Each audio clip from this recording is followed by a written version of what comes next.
पहले तो मैं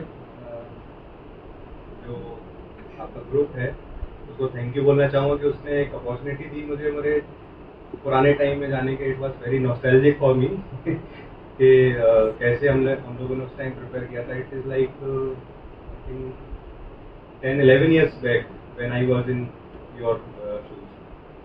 तो बहुत सारी चीज़ें बदल रही हैं, बहुत सारी चीज़ें अच्छी हो रही हैं, कुछ खराब भी हो रही हैं। But see, it's always like a game of cricket. Sometimes you have a better field in your favour, sometimes you have bad field. But एक चीज़ कॉमन क्या है? कॉमन ये है कि आप को कंपटीशन अपने आप से करना हमेशा, कोई भी एग्जाम। आप ये मत सोचिए कि पहले सीट कम थी लेकिन पढ़ने वाले भी कम थे, अब सीट ज्यादा हो गई, पढ़ने वाले ज्यादा हो गए। हमें एक सीट से मतलब, प्रधानमंत्री की कुर्सी एक ही, उस पर भी एक ही आदमी बैठे, लेकिन वो भी खाली होती है। ठीक है, अपने को अपनी रैंक सिक्योर करना है, ना रादर देन कि कौन सी रैंक आएगी, कब क्या रैंक आएगी। ठीक है, ये जो कॉम्पिटिटिव एग्जाम है, कॉम्पिटिटिव एग्जाम और जो अपन जैसे एमबीबीएस फर्स्ट ईयर पास होते हैं या आप कोई नॉन प्रोफेशनल सब्जेक्ट भी आप पास होते हो, उसमें क्या डिफरेंस? जो आपके डिग्री के एग्जाम्स होते हैं, they are exams of eligibility. आपने पढ़ाई की, आपको कोई चीज समझ में आई, आप उसे सीखे, एग्जाम हो, एग्जाम में आपने पासिंग मार्क्स स्कोर कर लिए। अब आपने 55% स्कोर किए तो भी आप पास हो, आपने 90% स्कोर किए तो भी आप पास हो। ठीक है, आपको एक डिग्री मिलती है, ये एलिजिबिलिटी एग्जाम। बट जब आप कॉम्पिटिटिव एग्जाम देते हो, अभी नेक्स्ट की अपन बात करें जैसे, या हम लोग ऑल इंडिया पीजी दिए हैं, हम लोग से बाद वाले लोग नीट पीजी दिए हैं, ये एग्जाम एलिमिनेशन के exam. What is elimination? Suppose 500 seat है, पूरी जितनी भी सीट है 500 है, और देने वाले लोग हैं 5000, तो कितने लोग सिलेक्ट होंगे? 500। 4500 सिलेक्ट नहीं होंगे। जिसकी रैंक 501 है, क्या उसका दिमाग जिसकी रैंक 500 आई उससे कुछ कम है? नहीं। इस एग्जाम की विडंबना है कि एलिमिनेशन हुआ है उसका, बट उसकी काबिलियत में कमी नहीं। ठीक है, तो इसलिए कभी अपने आप को छोटा फील नहीं करना। ऑलरेडी बहुत सारे लोगों से बहुत ऊपर हो, तभी आप यहां बैठे हो। ठीक है, तो एक एग्जाम, एक एलिमिनेशन का एग्जाम आपका फ्यूचर डिसाइड नहीं कर सकता। पहली तो चीज आपको ये समझना। ठीक है, दूसरी चीज अब अपन बात कर लेते हैं कि जैसे इन लोगों ने बोला था कि सर आपको ये कवर करना है कि डरमा कैसा है, क्यों है, कितना आता है, कब तक पढ़ना पड़ेगा, कितना पढ़ना पड़ेगा, वो सब बताओ। तो वैसे तो आप सबको मेरे से ज्यादा ज्ञान है कि आजकल डरमा थोड़ी हॉट ब्रांच हो गई है। हमारे टाइम पे भी थी, लेकिन हमसे पहले के टाइम में डरमा को इतना कोई इंपॉर्टेंस नहीं देता था। इसका शायद एक रीजन ये है कि थोड़ा सा इजी गोइंग कूल टाइप की ब्रांच है, ज्यादा हेडेक नहीं है, मारा मारी नहीं होती है, पेशेंट्स ठीक हो जाते हैं, जो ठीक नहीं होते हैं वो मरते नहीं है, तो वो मारने नहीं आते आपको, है ना, मारने वही लोग आते हैं जो मरते हैं। लेकिन तो कुछ कुछ पेशेंट ठीक नहीं होते तो वो फीस भी देते रहते बार बार, ये भी एक मेंटालिटी है। ठीक है, फिर अभी एस्थेटिक मेडिसिन का बहुत ज्यादा ये हो गया है, people want to look younger, people want to look beautiful, presentable, इसलिए भी डरमा का स्कोप बढ़ गया है। पर मैं ये कहता हूँ ना, स्कोप सब्जेक्ट को नहीं होता, स्कोप आपको होता है। ठीक है, इसकी एक छोटी सी कहानी सुनाऊंगा, थोड़ा सा डरमेट से अलग है ये।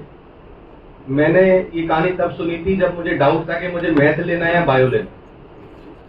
उस टाइम पे हमारे जो फिजिक्स के टीचर थे उन्होंने एक कहानी सुनाई थी कि एक बच्चा था, उसके मदर फादर एक्सपायर हो गए। उसके मदर फादर जब एक्सपायर हुए, जब वो 12th क्लास में था, तो 12th उसने पास कर ली, तो अपने मामा के पास गया। उसके मामा ने कुछ जुगाड़ करके उस चर्च में उसकी नौकरी लगवा दी, घंटा बजाने। ठीक है, तो वो वहां पे घंटा बजाने लग गया। कुछ साल के बाद उसके मामा भी एक्सपायर हो गए, और बाद में जहाँ पे जिस जुगाड़ से वो लगा था नौकरी, वो फादर बदल गए, पादरी बदल गए, और दूसरे पादरी आ गए। उन्होंने उसको बोला, इधर तू कहाँ तक पढ़ा? कि मैं 12वीं पढ़ा, तू यहाँ नौकरी नहीं कर सकता, यहाँ पे ग्रेजुएशन व्यक्ति चाहिए जो घंटा बजाएगा। तो उसको बेचारे को नौकरी से निकाल दिया। परेशान हो गया, मैं क्या करूँ। तो ऐसे घूमते घामते वो शहर से थोड़ा दूर निकल गया और एक कंस्ट्रक्शन साइट पर पहुंच गया। वहां उसने देखा भरी धूप में मजदूर काम कर रहे हैं, तो उसको लगा कि यार ये लोगों को प्यास तो लगती होती होगी, तो मैं एक काम करता हूँ, मैं शहर से पानी ला के इनको पिलाता हूँ, ये मुझे पैसे दे देंगे, मेरा घर चलने लगेगा। तो वो दूर से जाता, पानी लेके आता, उनको पानी पिलाना शुरू कर दिया।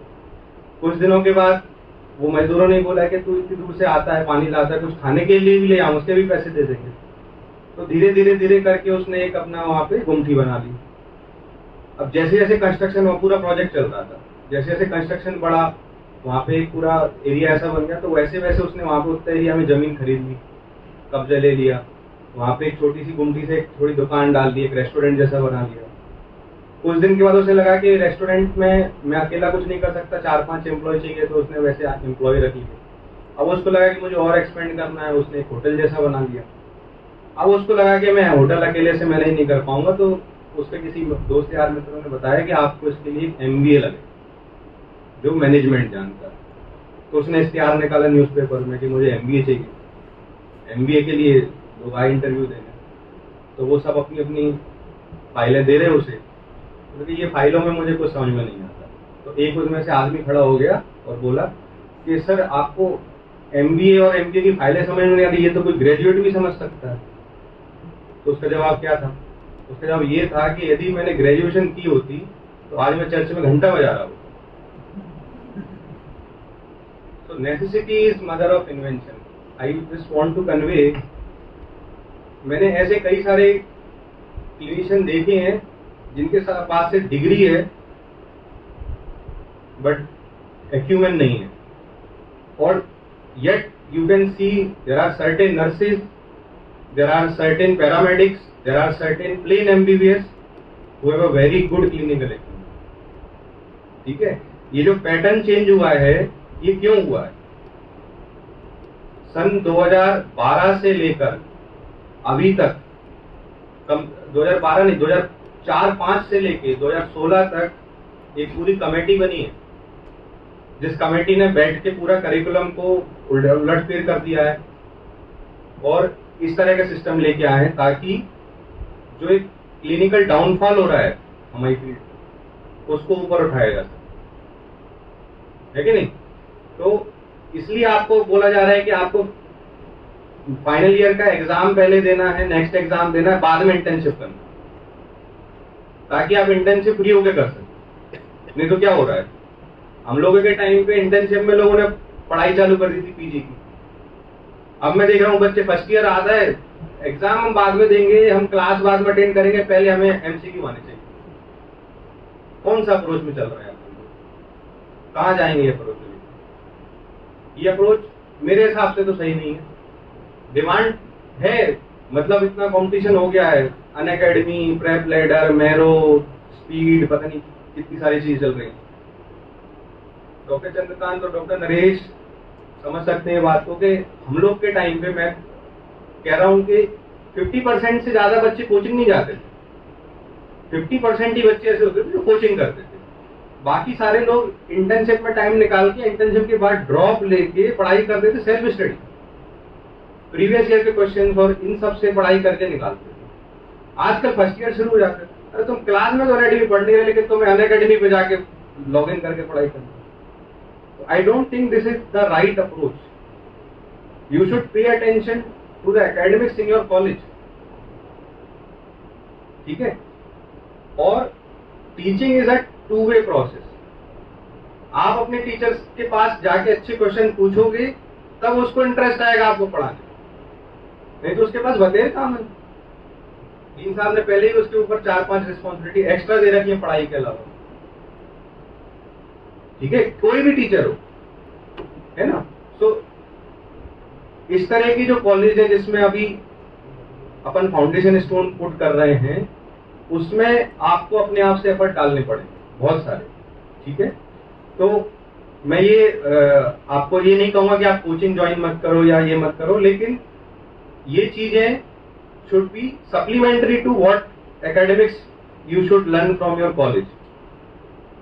चाहे आप कितने ही अच्छे टेक्नोलॉजीज का इस्तेमाल करके, वो जैसे डर्मेटोलॉजी तो पूरा इमेज बेस्ड, तो आपको इमेजेस दिख जाएंगी, ये दिख जाएंगी, लेकिन जो फील है फील्ड का, वो फील तभी आपको आएगा जब आप अपनी पोस्टिंग अटेंड करोगे, पेशेंट देखोगे, केस प्रेजेंट करोगे, तभी आपको आएगा। ठीक है, तो सवाल ये आता है कि सेकेंड ईयर थर्ड ईयर में डरमा पढ़ना है? नहीं पढ़ना। सेकेंड ईयर थर्ड ईयर में यदि आपकी पोस्टिंग होती है डरमा की, तो उतना देखो, और आपकी जो सेकेंड ईयर थर्ड ईयर की बुक्स हैं, I will not suggest you to read derma books, you read Robbins, you read microbiology Ananth Narayan. उसमें जो टॉपिक्स डर्मा रिलेटेड है वहां से आप पढ़ो, आपके बेसिक्स बनेंगे, तो आपकी डर्मेटोलॉजी भी स्ट्रांग होगी। एंड जैसे अभी मेरे पहले स्पीकर डॉक्टर साहब ने बोला कि सर्जरी का अपना एक मजा है, ठीक, सही बात है, हर फील्ड का अपना अपना मजा है। और सर्जरी का मजा क्यों आ रहा है? क्योंकि अपन किसको हील कर रहे हैं? ह्यूमन को हील कर रहे हैं। तो ह्यूमन एक ब्रांच नहीं है, ह्यूमन सारी ब्रांच एक में समाहित है। तो हमारी स्टडी भी ऐसे ही होना चाहिए। आप एक किताब लेके नहीं पढ़ो, आपको टेबल कुर्सी की जगह पलंग पे 4 किताबें फैला के पढ़ना चाहिए। और जब तक आपको पूरा उसमें आनंद ना आ जाए कि हाँ मैंने सब कुछ ग्रास्प कर लिया, तब तक टॉपिक को छोड़ना नहीं। मैं घंटों में नहीं बांधता पढ़ाई को कि आपको 4 घंटे में पढ़ना चाहिए, 6 घंटे में पढ़ना चाहिए। आपको आनंद आना चाहिए पढ़ने, ठीक है? इस तरह से आप पढ़ेंगे तो आप सिर्फ एग्जाम क्लियर करने के लिए नहीं पढ़ रहे हैं, आप अपनी नॉलेज को गेन करने के लिए पढ़ रहे हैं। और आपने नॉलेज गेन कर ली, आपकी किस्मत में होगा तो आप जरूर निकालें। रैंक डिसाइड नहीं करेगी आपका फ्यूचर, ठीक है? अब इन लोगों ने बोला था तो मैंने बना के दिया था रैंक का। तो रैंक के बारे में कुछ बोलना चाहूंगा कि रैंक किसकी आती है? रैंक उसकी आती है जिसको थोड़ा सा स्मार्ट वर्क आता है। पढ़ाई तो सब कर रहे हैं, सब इंटेलिजेंट है, यहाँ पे बैठा हुआ कोई भी अनइंटेलिजेंट व्यक्ति नहीं, ठीक है ना? तो इंटेलिजेंस काहे से आएगा? इंटेलिजेंस और स्मार्टनेस आएगी आपके एग्जामिनर को समझ। यदि आप अपने एग्जामिनर को समझ रहे हो तो आप एग्जाम में स्कोर करेंगे। और एग्जामिनर को किस किस लेवल पे समझना है? एग्जामिनर को इस लेवल पे भी समझना है कि ये क्वेश्चन उसने फ्रेम कैसे किया, क्यों किया, और ये क्वेश्चन का ऑप्शन ये वाला रॉन्ग क्यों, ठीक है? आपको ऐसे भी समझना है कि ये 20 पन्ने हैं, इस 20 पन्ने में से 2 ही क्वेश्चन कौन से बनेंगे, और ये आएगा काहे से? Practice of previous years. आपके जो पुराने एग्जाम का पैटर्न है उसमें से आएगा, ठीक है? तो यदि आपके पास, जैसे अपन बात करें डर्मेटोलॉजी, अभी जैसे नेक्स्ट में ने बोला है कि 120 क्वेश्चन होंगे मेडिसिनल साइड के, उसमें से आप मान के चलो कि मेडिसिन इतना वास्ट है कि 80 क्वेश्चन से कम तो मेडिसिन के हो नहीं सकते, ठीक है? अब बचे 40 क्वेश्चन। 40 क्वेश्चन में 3 हिस्से होंगे, एक टीबी एंड चेस्ट का होगा, एक पार्ट स्किन का होगा, और एक पार्ट साइकेट्री का, ठीक है? तो ये 3 पार्ट में बट जाएगा। तो अपन एवरेजली मान के चले कि डर्मा में कितने क्वेश्चन होना चाहिए? 10 से 15 क्वेश्चन होना चाहिए। तो डर्मा में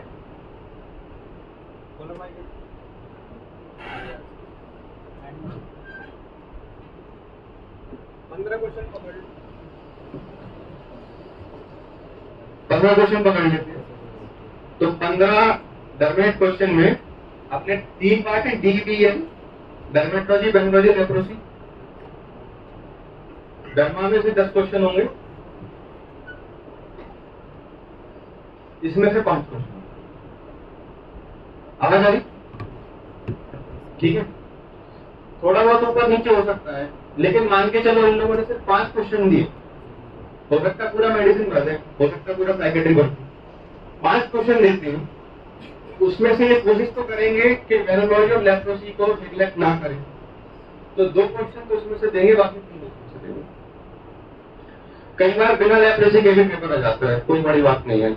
जो एग्जामिनर जिसने पेपर बनाया उसका टॉपिक ऑफ इंटरेस्ट ना रहा होगा उसने नहीं है, ठीक है? तो जब इतने क्वेश्चन कम रहते हैं तो आप ये डिसाइड नहीं कर सकते कि आपको कितना क्या पढ़ना। तो सबसे बेस्ट तरीका शॉर्ट सब्जेक्ट को पढ़ने का यही है कि आप पुराने प्रीवियस ईयर के पेपर देखो और उनको फोर्टिफाइड तरीके से पढ़ो। अब what is way of fortified learning? जो क्वेश्चन है उसको आपने याद कर लिया, रख लिया, 50 क्वेश्चन डरमा के रट लिए तो 2-3 महीने बाद जब आप एग्जाम दोगे तो 50 में से 10-15 तो बना दोगे, इतने इंटेलिजेंट तो बनते। लेकिन जब 45 तरीके से लड़ोगे पढ़ोगे तो 50 में से 40-45 तो सही हो ही जाएंगे। इसके अलावा भी कुछ क्वेश्चन और आए जो उस टॉपिक से रिलेटेड थे तो वो भी आप पढ़ रहे हैं। तो कोई डरमा की बता जो डरमा की क्वेश्चन हैं यानी प्रीवियस ईयर्स के आप देखोगे तो आपको ये रियलाइज होगा कि इम्यूनोबुलर डिसीज से क्वेश्चन आ रहे हैं, जेनेटिकल हार्मफुल डिसीज से क्वेश्चन आ रहे हैं। इम्यूनोबुलर नहीं सुना कभी? Vesiculobullous, pemphigus vulgaris, foliaceus, pemphigoid, DIF, direct immunofluorescence, fishnet pattern, ये कुछ शब्द ऐसे हैं जो कि कभी कभी किसी ने सुने नहीं होते हैं। तो मैं टॉपिक की डिटेल में तो नहीं जाऊंगा, बट मेरा कहने का मतलब ये है कि पुराने ईयर्स के क्वेश्चंस को पढ़ के सिर्फ क्वेश्चन को आंसर रख के फायदा नहीं होगा, उस टॉपिक को समझना है।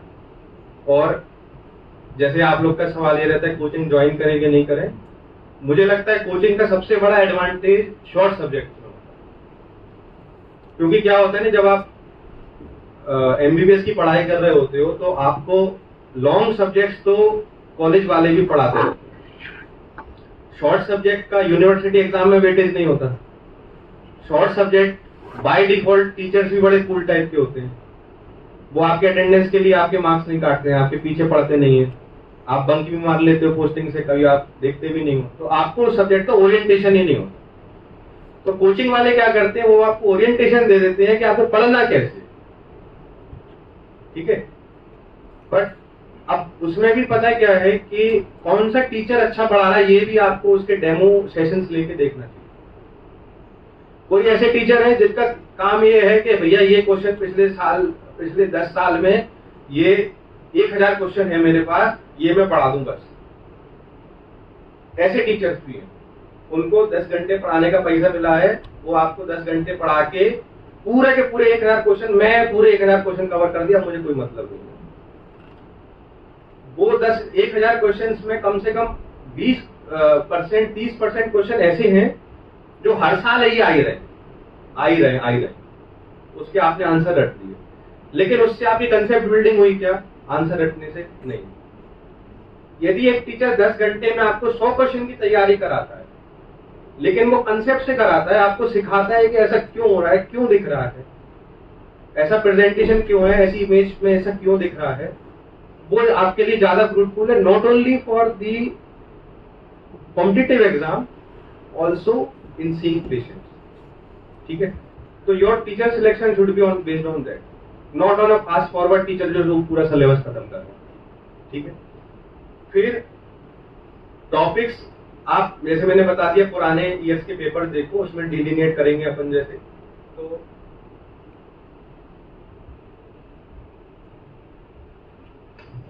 बेसिक डर्मेटोलॉजी, इसमें मॉर्फोलॉजी ऑफ लीजन्स है ना, डिस्ट्रीब्यूशन, कॉन्फ़िगरेशन, इस पे क्वेश्चन आता है, ठीक है। फिर डायरेक्ट अपन चलेंगे इम्यूनोबुलर डिसीज,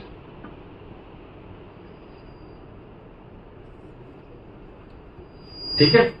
आजकल स्केबीज, पायोडर्मा, टीनिया, इन पे क्वेश्चन आना बंद हो गए, अब कोई नहीं पूछता। और इम्यूनोबुलर डिसऑर्डर्स में भी ना एडवांस क्वेश्चन आने लगे, डायरेक्ट क्वेश्चन नहीं आते, इसमें DIF पे क्वेश्चन आए, डेस्मोबिलिन पे क्वेश्चन आए, ठीक है। फिर पिगमेंट डिसऑर्डर, विटिलिगो मेलास्मा, और कॉन्जेनाइटल डिसऑर्डर्स, स्पेशली न्यूरोफिब्रोमाटोसिस, ठीक है, न्यूरोफाइब्रोमा, NF1 न्यूरोफाइब्रोमाटोसिस 1 और ट्यूबरस स्क्लेरोसिस, इन पे क्वेश्चन ज्यादा, ठीक है। तो यदि मान के चलो 10 क्वेश्चन आने हैं बेसिक डर्मेटोलॉजी से 15 में, यदि ये टॉपिक आप अच्छे से पढ़ लेते हो तो आप 5 से 7 क्वेश्चन यहां से उठा लो, ठीक है। लेप्रेसी में यदि मैं बोलूं इसमें 5 में से तो 2 डेफिनेशन क्वेश्चन होंगे, 3 इससे। तो इस 2 क्वेश्चंस के लिए सबसे इंपॉर्टेंट चीज है रेडिलेट-जोपली क्लासिफिकेशन को समझना, पढ़ना नहीं, समझना।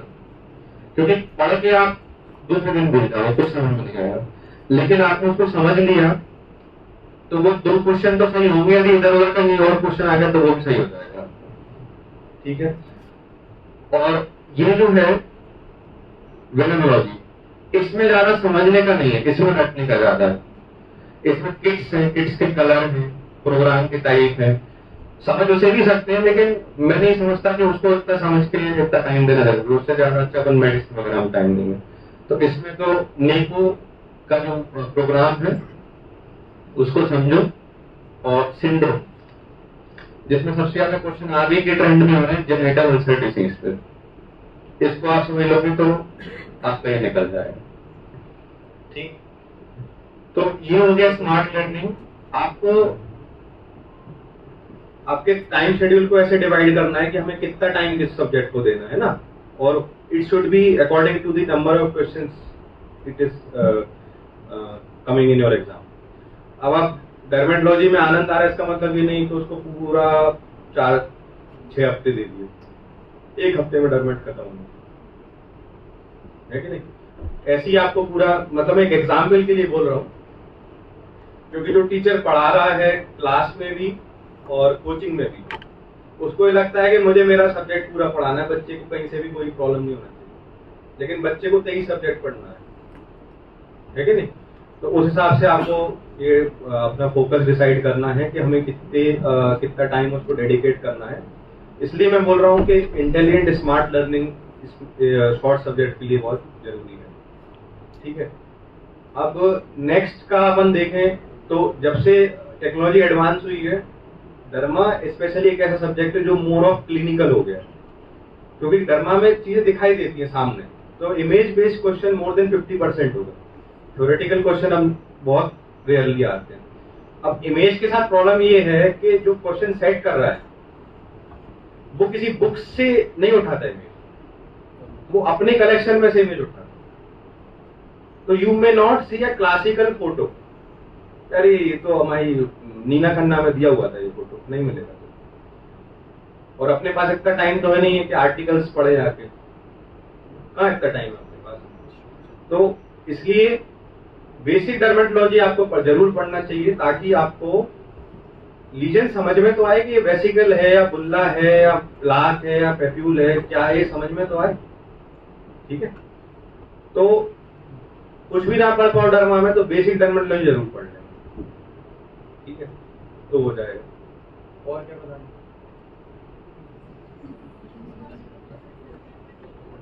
बुक्स, तो बुक्स तो मैं तुम्हें बोलूंगा कि जो अपने रिव्यू ऑफ प्रीवियस एग्जाम्स है ना, उसके जब आप एक्सप्लेनेशन पढ़ते हो तो उसमें एक रेफरेंस बुक लिखा रहता है, जिसने वो रिव्यू बनाई है। जैसे हम लोग, आप लोग के टाइम में कौन सी बुक चलती है प्रीवियस ईयर एग्जाम पेपर की, कौन सी बुक चलती है? हम लोग के टाइम में एक अमित आशीष बहुत फेमस ऑथर हुआ करता था। तुम लोग के कौन से ऑथर की बुक पढ़ते हो? अरविंद अरोड़ा। ठीक है, जैसे आप अरविंद अरोड़ा पढ़ रहे हैं, उसमें मान के चलो डर्मेटोलॉजी के क्वेश्चंस के आंसर दिए हुए हैं, उन आंसर को आप जब पढ़ते हो तो उसमें नीचे एक रेफरेंस लिखा हुआ होता है। ठीक है, तो मेरा सजेशन ये है कि यदि आपको कोई चीज उस एक्सप्लेनेशन में से समझ नहीं आ रही है तो आप उसी बुक को रेफरेंस के तरह तौर पे यूज करो। डर्मा या कोई भी शॉर्ट सब्जेक्ट जितना आप रेट्रो पढ़ोगे उतने फायदे में रहोगे। रेट्रो पढ़ने का मतलब ये कि क्वेश्चन से बुक पढ़ो, रादर देन बुक पढ़ के फिर क्वेश्चन लगाने बैठे, कभी पूरा ही नहीं होगा आपका। ठीक है, क्योंकि जो ऑथर है बुक का, उसने ये सोच के नहीं लिखा कि मुझे पीजी एंट्रेंस के 5 क्वेश्चन के लिए आपको पढ़ाना, उससे बेटर तो आपकी कोचिंग वाले नोट्स हैं। ठीक है, लेकिन कोचिंग वाले नोट्स के साथ प्रॉब्लम ये है कि आपने डर्मा आज पढ़ लिया कोचिंग में, आज आपको सब समझ में भी आ गया, आप 3 महीने बाद जब उठा के देखोगे तो आपको खुद आपकी लिखी से समझ में आएगी कि आपने क्यों लिखा है। ठीक है, इसलिए मेरा कहने का मतलब ये कि आप क्वेश्चन लगाओ, जो क्वेश्चन आपसे बन रहा है या नहीं बन रहा है, दोनों तरह के क्वेश्चन जिसमें आपको लग रहा है कि मुझे और इसमें पढ़ने की जरूरत है, उसके लिए अपनी पहले तो वो जो गाइड है आपकी उसी के एक्सप्लेनेशन पढ़ो, और उसमें जो रेफरेंस बुक दे रखी है वो पढ़ो। रेफरेंस बुक मैं इसलिए बोलूंगा कि जो उस बुक में लिखा है वो पढ़ने का, क्योंकि there are unlimited number of books. ठीक है, आपको कौन सी अच्छी लग जाए वो आपके ऊपर है, लेकिन इतना टाइम नहीं है आपके पास। आपको सारे सब्जेक्ट पढ़ना है। आप तो रिव्यू पढ़ो, रिव्यू से आपको जो क्वेश्चन समझ में आ गया उसको जाने दो, जो नहीं आया समझ में उसके लिए जो यूजी बुक आपने खरीद रखी है उससे पढ़ लो, आपके पास लाइब्रेरी जाने का टाइम नहीं है तो।